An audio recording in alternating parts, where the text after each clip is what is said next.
ও মামা, আজকে কি চানটা না করলে হয় না? তা কি করে হয়? স্নান না করলে তোর পেটের মধ্যে আগুনটা নিভবে কি করে? আগুন? কোথায় আগুন? ওই তো দেখ না, তুই ফু কর, দেখবি মুখ দিয়ে ধোয়া বেরোচ্ছে। সত্যি সত্যি?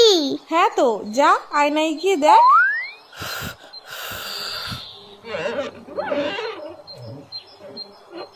ওরে বাবা রে, পেটে আগুন ধরে গেল তো।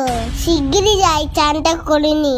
ও মা, গরম জল দাও তো, স্নানটা করে নি।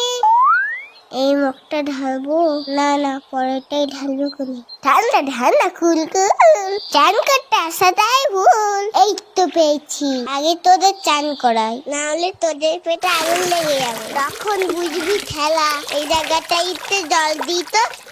আমার জল ফুরিয়ে গেছে, আরো গরম জল দাও। এত গরম জল নিয়ে কি করছে দেখি তো। ও কি চকচক করছে। গ্যাস পুড়িয়ে গরম জল করেছে কি তোর বাথরুম?